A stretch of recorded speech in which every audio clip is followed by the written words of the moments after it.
We are now joined by Hunter Bell, Director of Strength and Conditioning at Arkansas for the baseball team specifically.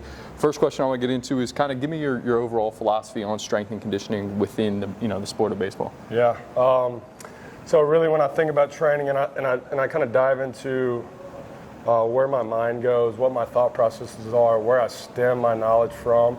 My philosophy ultimately, and this isn't even baseball specific, this is just training specific, any athlete.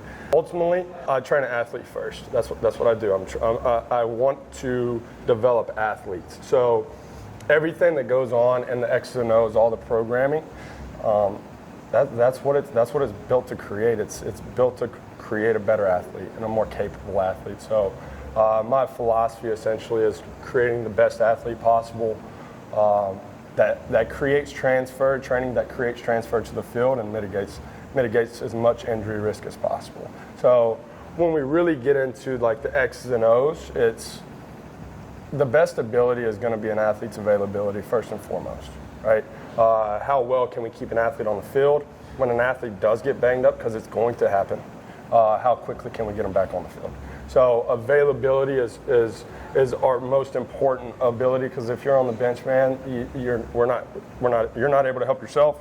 You're not able to help this team win. So a lot of the exercise we do, or a lot of the prescriptions, a lot of the progressions, and a lot of our exercise selection comes from, okay, how am I going to be able to expose these athletes the best way possible to prepare them for the demands of the actual game. Right, so that's going to come from what we call our athletic building work, so our field work essentially. So, and not to limit the selection, but essentially in layman's terms, we're going to sprint. We'll kind of get into the details of what that can look like. We're going to sprint. We're going to jump. We're going to change direction. We're going to decel. We're going to rotate. We're going to make sure rotationally we have the capability and the capacity to stop ourselves as well. And then you just look at the game in general. We want to be really strong. I think there's kind of a wave of ideology now where like strength isn't important. Strength is 100% important, but is it the most important thing? I don't necessarily know if anything's the most important thing, but in my opinion, the most important thing is preparing our athletes for the actual demands of their sport. So what's that look like? I've never seen a shortstop with a trap bar in their hands. And you never will. You've never seen a pitcher with a barbell on their back. You never will. Now, everything that happens in this room specifically has to complement everything that we do from an athletic building standpoint. So whether it's our pitchers or position players, obviously there's different demands for each one of their sports. Yes, they play baseball, but a pitcher sport is completely different than our position players. They play totally separate sports. Like think about it in football. Yeah, you're a left tackle and you play football, but I'm a running back and I play football, but our sport is completely different. Yep. The demands of my sport are completely different, and that's kind of how I look at our guys now. They're athletes first, so they need to train like athletes.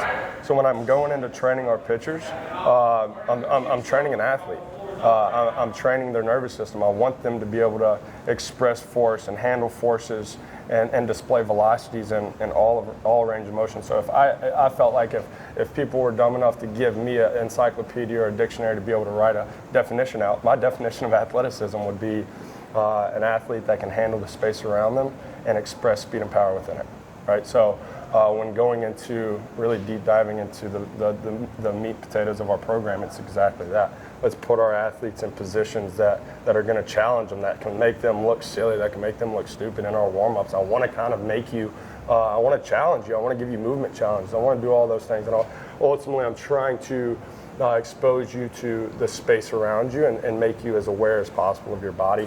That's the basis of a lot of the athletic building work. And then in here, we're going to move with proficiency. We're going to move with excellence. We're going to understand how to get in and out of positions perfectly, and then we're going to express a lot of force in those positions. We're going to get really, really strong in those positions and really powerful in those positions. So, kind of from a surface level outlook, that's ultimately kind of a 3,000-foot view of the program and its philosophy, essentially.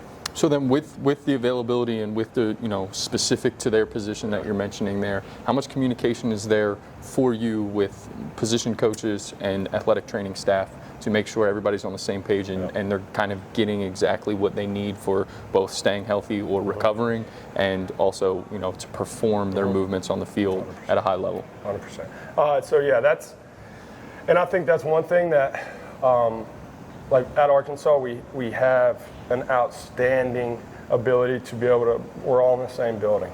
We're all under the same roof 12 hours a day, 10 hours a day. So the communication piece it's simple. I'm 20 feet from our athletic trainer, and I'm 20 feet from our hitting coach, pitching coach, and head coach. So from a communication standpoint, I don't necessarily look at it as like, oh, I have to, like, it just happens naturally, because I think all of us are like-minded in terms of like, what can we do, and what's the, like, how can we optimize our players' abilities, and how can we optimize what our players are doing on the field. And when I look at it, that's what these guys came here for. They came here to be an All-American, to hit 330 with 20 jacks. They didn't necessarily come here to live. Now, this is a big piece of it. Like, this is a big piece of their development, right. But they came here to play baseball. Yep. Having that understanding between me and the actual specific skill coach, I think goes a long way, understanding that I know, and I'm humble enough to know that, yes, I am important, but the most important part of all these athletes on the baseball diamond is their skill level, right? Yes, you can bench press 315 and squat 500 pounds, but if you can't hit a 3-pitch mix, it doesn't matter Sure. how strong you are. So that's where this piece definitely complements the skill side of things, but the skill is going to be the most important thing. So from me and Corey, our athletic trainer, there's multiple conversations, constant conversations that happen throughout the day. Within our pitchers, it might be just their arm care. What are we doing to supplement some of their weaknesses? Specific work in their hips. We're looking at our Kinetrack. So like table numbers to me, they can kind of give you a decent understanding before you really see the athlete move. But I want to see the athlete move, and I want to see him move in space. So with our pitching staff, like the Kinetrack system, the 3D motion, the mocap that we have, that's really what I want to see, and I want to see how these athletes, what their movement signature is dynamically when they throw. Like, yeah, okay, it might say that they have tons of external rotation in their back leg on a table, but then they get on the mound and they don't express force in it. Or that might just not be how they're specifically, that might not be how their system wants to produce force. They might be a IR dominated pitcher. They're more elastic driven. They don't want to get into deep positions. So that kind of helps us with coaching cues, maybe specifically to the actual skill. It's like, I can't tell this guy to just dip, drive, and land. It might be a fall and a land, or it might be a different set of cues or a different set of constraints that we give these guys. So playing the biggest role that I can possibly play in this program is doing everything I possibly can to get the most out of our guys, and having a real relationship with our players, having a real relationship with our coaching staff, whether that's workload. We had maybe a guy has, and this is going into kind of a practice schedule and season when it comes to availability, right? Okay, so we had our center fielder. He just had this amount of workload over the weekend. He had a huge weekend. He had 7 hits. He stole 4 bags. He hit a bunch of doubles. He scored a bunch of runs. He's going to be a little bit more taxed than maybe a right fielder that struggled that weekend, that didn't really get on base much. So going into practice on Wednesday or midweek on Tuesday or into Thursday, kind of understanding where that athlete sits, and kind of that kind of takes us into our technology and how we use those tools to be able to give us a little deeper look into where our athletes kind of sit within the week. And to give them the best possible dosage throughout the week to make sure that Friday, Saturday, and Sundays, when we're going into an SEC weekend, they're ready to go. I would imagine then everybody is unique, and like you said, that it can be situationally depending on what they did that weekend, but also just in general, everybody's body moves differently. Mm-hmm. How important and how often are you assessing and reassessing movement patterns and strength stuff and testing and retesting them? Yeah, I'd say in season, I'd say for our starting pitchers, this is probably the easiest one to break down because there's so much time between. I can kind of touch on our bullpen guys and our position guys, but say from a starting pitcher, they start on Friday. Their week is already kind of created, but what goes into their week is written in pencil, especially in the season, right? So like a guy like Hagan, I was with Hagan for 2 years, so I know exactly typically after a start where he's going to lose range of motion at. You got to think, okay, he had a 90 pitch outing. He threw 8 pitches between each inning, and then the amount of throws that he made between innings, sitting in the dugout, plyo balls, maybe before the game, plyo balls, playing catch, going down the mound, like, there's a lot of throws in there that aren't accounted for, right? You're just looking at the 90, he threw 90 pitches through 7 innings. Yeah, but there's 140 throws that he made, 150 rotations that he made throughout that day. So that's going to have some sort of effect the next day or going into the next couple of days. So Hagan would lose, like our pitchers might lose, say, internal rotation in their hips, but if you don't know where they were prior, then you don't know where they were after. So having a general idea of where the guy was going into his start from a range of motion standpoint, from a back hip, might lose shoulder internal rotation after a start, maybe external rotation. Obviously, they're going to probably lose a lot of these rotational capabilities through their joints. Typically, they're going to lose that after a start. But then where's the biggest emphasis start? And then for certain guys, it might be differently just based on how they move. So making sure Saturday, say it's a Friday guy, Saturday is our day to be able to really regenerate those guys and get them back to a baseline of owning positions or getting back to positions.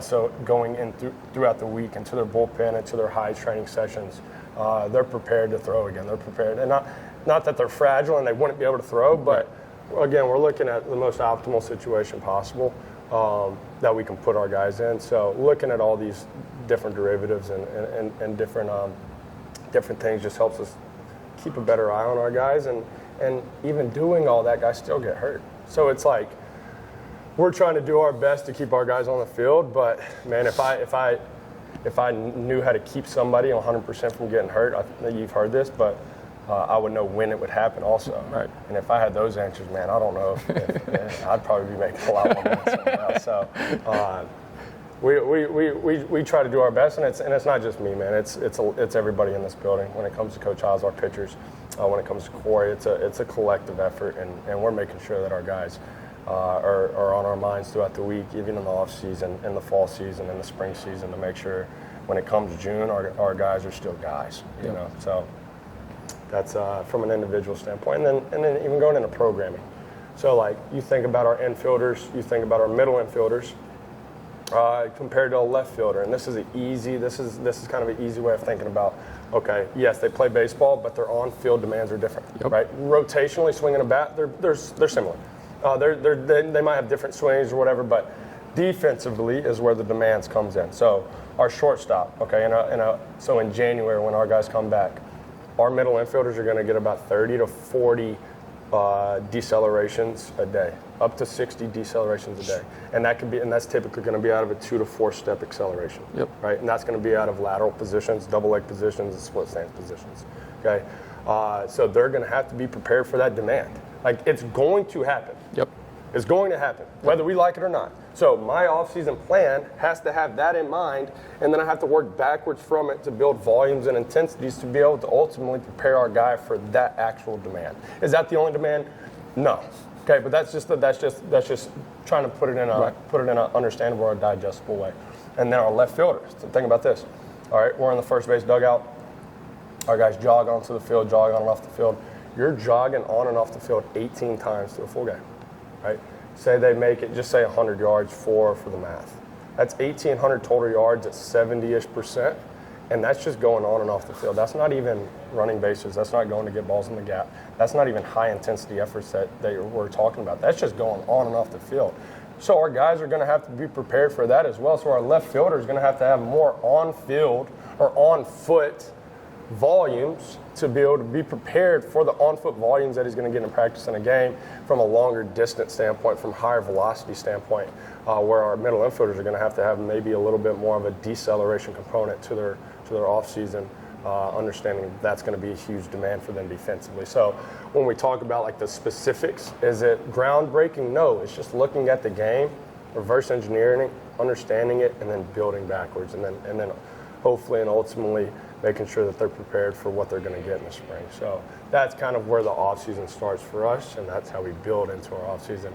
Obviously, there's a lot of different interconnecting things that happen, but that's just to put in kind of a simple, digestible way. Like that's kind of how I look at our position guys and their demands on field for defensive work.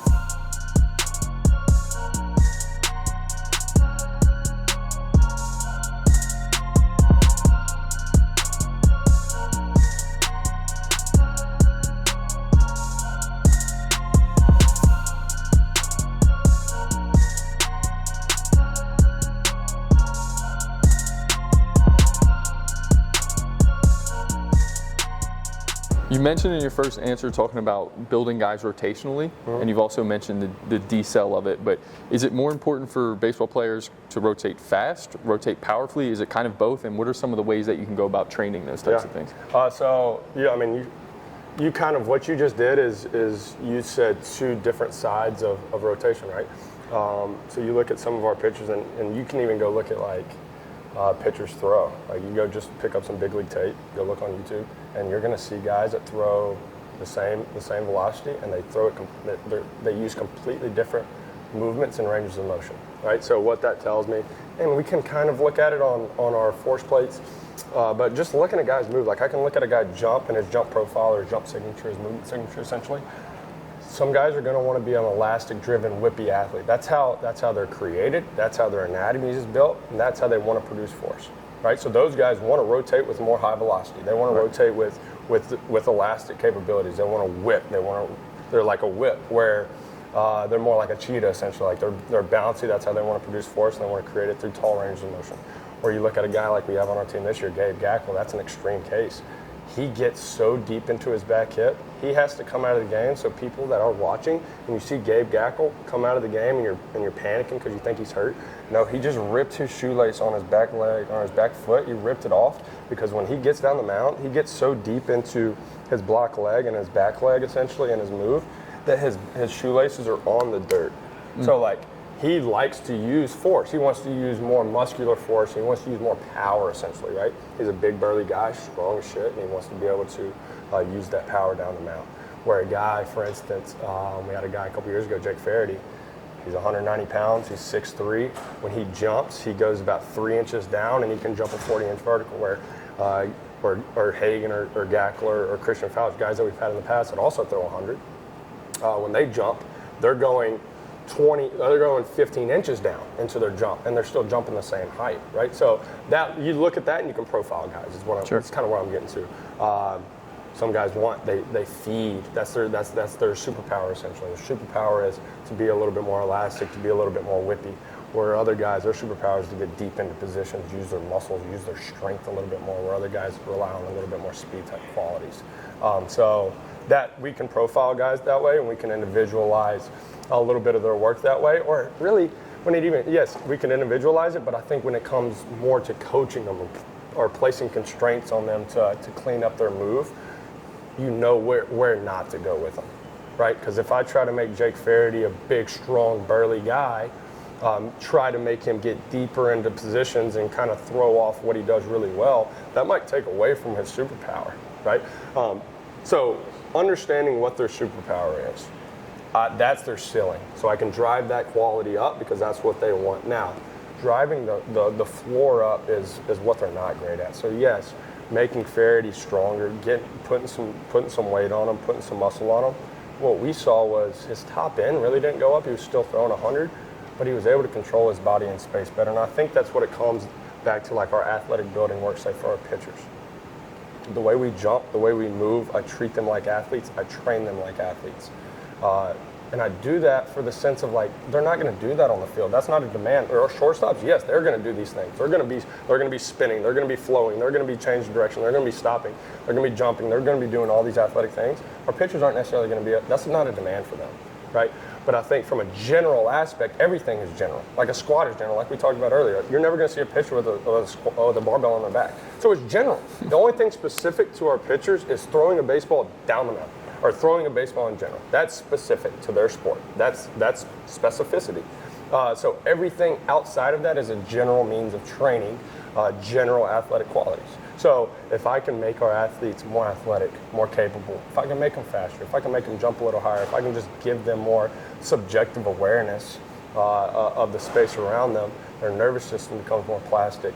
It has better movement library, better movement vocabulary, to where when they do start getting down the mound, they can access positions more effectively and more efficiently and with more fluidity because they have the ability, they're more athletic, right? So a coach can give them a cue or a coach can give them a strength, and they can adapt to that constraint or that cue a lot better because they have access to more space in their body. They have access to more athleticism in their throw. So from a general standpoint, when I look at our pitchers, I'm looking at those type of things. I'm looking at increasing their general athletic qualities. Right? And I think we start to see that. I think when after an off season, say for our first year guys, they come back and they start getting down the mound again in January. The first thing that all of them say is like, I just have more control over my body. I know where my front leg is. I know how to block it. The sequencing feels almost slow motion. Like I feel what I'm doing up my chain, and I'm sequencing my rotation better. And then all of a sudden, you had this kid come in, and he was 92 to 93, and he has just more athleticism. Yes, he's stronger. He's grown up a little bit, and he's now throwing 97, 98. And I think a lot of that comes from just training consistently. Putting our guys and exposing them to environments that challenge them. And then getting really, really strong and powerful, and getting mobile in the areas that we need to be mobile in. I think that's another quality. So the qualities, athletic qualities. I know I'm kind of going off page here, but to kind of give you a little background or preface of what I'm talking about is Mediath has these 5 S's, right? And this is your biomotor abilities. Okay, so the 5 S's are skill, which is just playing the game of baseball. You have strength, you have suppleness, okay, you have stamina, and you have speed. Those are the 5 S's. Those are the biomotor abilities of athletic development. Right? Skill is playing the sport. So the other 4 things I handle: suppleness, which is mobility and stability. Okay, strength, stamina, and speed. So those other 4 S's, what they're built to do is to be able to ultimately express our skill at a higher level.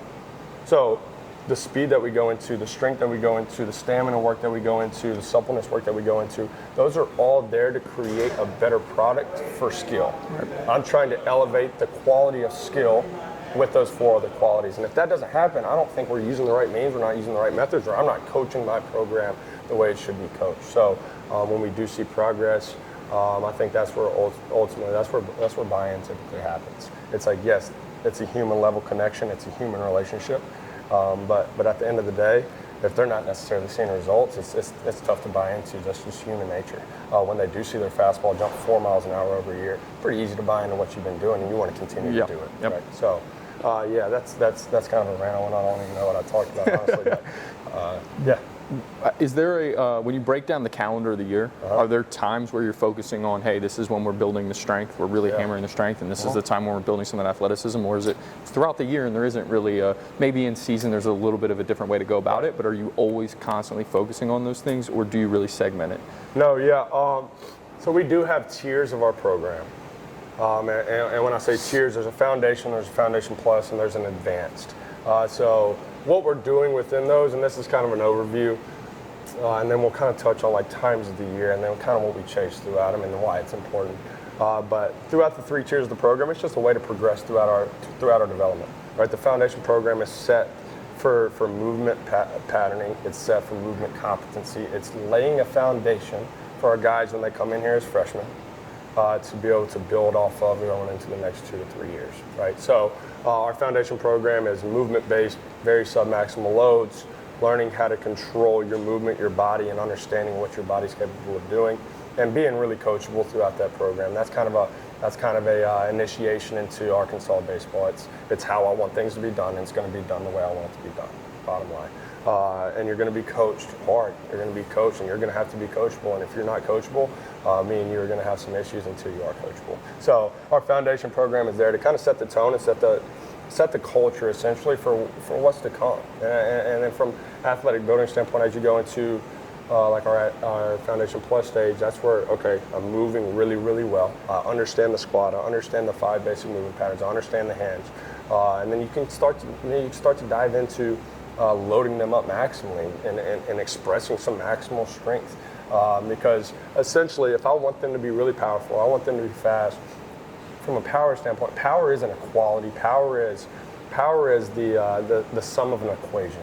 So, do you build power with power? And that's something that I've kind of been on the fence about the last 16 months, and that's rabbit holes that I've gone down. How do you create power? Right. Power is not a quality. So it wasn't in those 5 S's I just talked about. Power is a sum of something. It's a sum of 2 things. So. Yeah, and that's a different rabbit hole. That's a different discussion. But I think if you get guys really, really strong and really, really fast, power kind of takes care of itself. So we want to get maximally strong, and once you move really well. Like, you have to move well for us to get to that phase. And then in our advanced program, there is strong enough where Like we have guys in our program that could probably honestly squat 600 pounds. Okay, taking their squat from 600 to 620, like what's that? That's doing nothing for them. Right. And it's probably going to dampen the amount of skill work that they can do because it's going to take so much energy to get to that point from a strength standpoint. So that's where you could back off some intensity and get the guys to chase still with high intent, maintain that strength quality, maybe lose a little strength because they can afford to lose a little strength. Right. And you can give more energy towards things that matter at that point for them. It might be the skill side of things. It might be you just need to throw a baseball more. You need to work on your sequence more. So and that's kind of where the advance gets to, and that's some of our older guys. But ultimately, throughout times of the year, say when I get guys right after the season, just say they're not playing summer ball for this, and I can even touch on what they do for summer ball. So they've gone through this full in-season program, and then we'll get back to the in-season program, what that looks like, how you should be training in season because you have to train in season. But when early off season, so here it's different than other places. I know, I don't know, but I think Chris at LSU, it's like I don't think their fall season starts till later in the fall because in Baton Rouge, there's no way you're starting fall practice in August. Like, it's 900 the quality is going to be terrible because it's so hot, right? Same thing with probably the Mississippi schools and these southern, they're more southern schools like Texas schools. But here we have the ability where our weather's nice. We get 2 weeks right when the guys come back. And that's just trying to build a base and trying my best to make sure the guys are somewhat prepared for the fall from a deceleration standpoint, speed standpoint. Really, a lot of the weight room work at that point is kind of, it doesn't really mean that much to me. It's more like, let's get our legs going, let's get our legs under us, let's be prepared for what the game of baseball is going to demand from you. And then we go into our fall season. And that's kind of where we start to build out foundational movements, getting back into the movements, hitting them really, really well, understanding the foundation that we're trying to chase, and then giving ourselves a chance over that 6 weeks to still perform at a high level on the baseball field. Because our baseball coaches, that's their first impression on you, right? Especially with these transfers and as freshmen. So I don't want to take away from your game of baseball. But then as we move past the fall, we go into our off season. And in our off season, we're trying to rebuild quality tissue. So if you think about it, our guys played a full spring season. They go off to summer ball to play a full summer ball season. They get 2 weeks off, and then they play a full 6-week fall season. So we're trying to get, we're trying to let them breathe essentially from a baseball standpoint. Now we're just training generally. Let's train them in really athletic ways. Let's give them different games in their warm up to be able to expose them to different game-like environments. Let's kick a soccer ball. Let's shoot basketballs. Let's throw med balls in weird ways. Let's just get you back to being an athlete and having fun with training early in our off season. And then as we get closer to the season, we can get more specific to some things that I know 100% are going to transfer to your game. But let's just be athletic. Let's get strong. Let's put some muscle back on. Let's put some weight back on that you've lost over the last 9 months. Let's create a base for us to then be able to build intensity on top of, more velocity on top of, more on-field volume on top of. And then when it ultimately comes to our off-season training, say we get an hour and 15 minutes. I'm going to spend 45 minutes running, sprinting, jumping, doing athletic things. That's what I'm going to do. We're going to come in here, and what I've done now is we might hit a complex, which is like a strength move and a power move or some sort of speed move paired together, and then it's like 3 strength moves in the weight room. That's what we do. Because, in my opinion, this is my philosophy. A lot of people might think I'm dumb. I don't know. But we're going to sprint. We're going to do athletic things that you're going to see on the field, and we're going to raise those abilities. That's what we're going to do. We're going to raise those abilities. We're going to make you the most athletic person that we can possibly make you. And we're going to come in here. We're going to get brutally strong. Yeah. Okay, but see what happened and where my program has changed. I used to have like 9 exercises on their card, right, throughout their lifting plan. After the sprint work, and it's like, okay, I got to hit my squat, and then I got to hit a jump, and then I'm going to hit another jump, and then I'm going to go and hit an accessory, and then I'm going to go to my B series, and I'm going to hit a posterior chain accessory, and then a groin, and then this. Well, what I've done is I've taken all those accessories, and I've placed them in our warm-up, and then we start our session with our sprint work, our jump work, our accessory work over there, groin, glute, ankle work, power work, speed work, essentially. We do all that stuff in the Fowler and the indoor, and we come over here, and then they can just absolutely send it for three strength exercises. And that's kind of where I've become more basic with my approach in here. And the more basic I become in here, the better product I get. Right. It just shows up, and it's objective. So that's I know I'm going on a rant here, but let's touch on the end season because this is important. This is really important. This is where a lot of the people that are going to be listening. This is something you need. Obviously, you understand the off season is important, but when is your off season? Right. Like, when is your off season as a high schooler? You're playing a spring season, summer season, you're probably playing fall season. Yep. And then it's like, oh yeah, I get 6 months to get big. Right. And then it's like, all right, dude, well then you're gonna wait another 10 months to get strong, big, and Right. fast again? Like, that's not how it works. Right. Because what's gonna happen is, you're gonna get stronger, faster, bigger, more capable over those 8 weeks. Right. But then, when April comes, you're throwing 82 again, where you were up to 86 at the beginning of the Right. year. You're like, where's my Now what? velo at? Yep. And it's like, where's my power at? Where's my swing speeds at? Where's my exit velocities at? Well, yeah, and then you're going to start back the next off season in October Right back in where the you were. same exact spot. So that's not development. That's just chasing something for a couple weeks, and then it's just washing away. So year round, the most important principle is just going to be consistency. Yeah. Right. So when we do get in season, I'm not going to ask our guys, and I'm not telling you, so you have to go hit the gym for 4 times a week for an hour. That is not what you should do. What you should do is you should hit, our guys, if you want the truth, they hit 2 total body sessions. They hit one on Monday, they hit one on Wednesday. We get absolutely after it, but they're 20 to 25 minutes. That's what they are. So say we do this, for instance, I'll give you a lift right now. Say on Monday, we're gonna hit, say, a trap bar deadlift. We'll complex more in season, so we'll hit a trap bar deadlift, we'll hit a loaded jump, and then we'll hit something elastic driven jump wise. So we'll hit like a true plyometric. And then on our B series, we're gonna hit a groin, we'll hit a glute, we'll hit a posterior chain, and then we might hit some specific accessory work, some arm care. Get out. Play a game Tuesday, Wednesday, very similar template. Friday comes around and we hit a primer. So 3 hours before the game, we'll go outside, we'll throw med balls for 5 minutes. We'll come in here, they might like to do some jumps, we'll jump on force plates, which in season we do that daily. I just want to look at where guys are on a daily basis. But it also shows me, like, yes, over the year, it's crazy. It's like when you do train consistently, you look at everybody that's going to listen to this has heard of the name Gage Wood. There's a reason, yes, Gage Wood got banged up at the beginning of the year, but why on his 112th pitch in Omaha, in the game he threw a no-hitter in, he threw a fastball PR. Like, he threw the fastest fastball of his life on 112th pitch in the 9th inning in Omaha.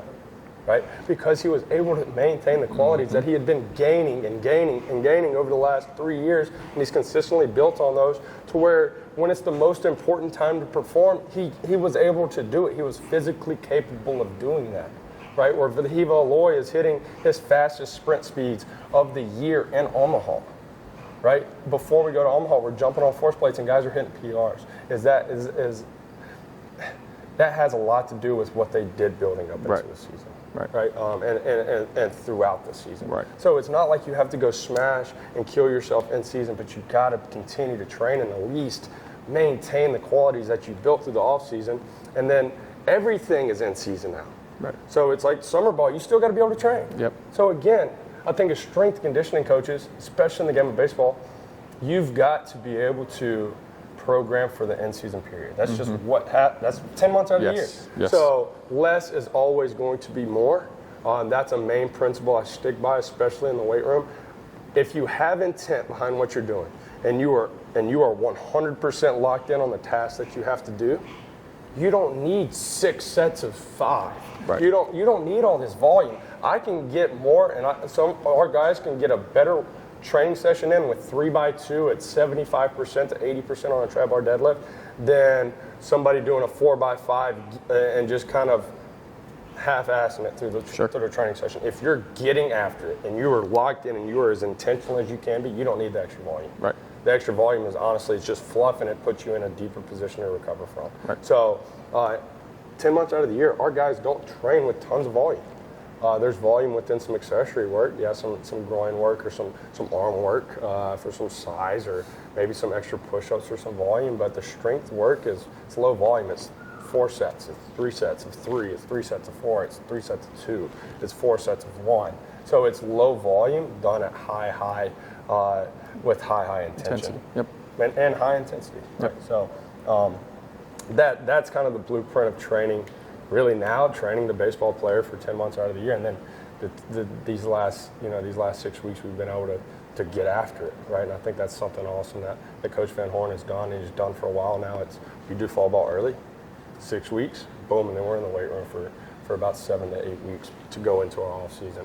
and our guys feel really, really good once they start their throwing ramp up again, and they've built and they've developed these athletic qualities that they need to be able to compete at the highest level. Sure. Hunter Bell, thank you so much, man, for taking the time. This was incredible. Yeah.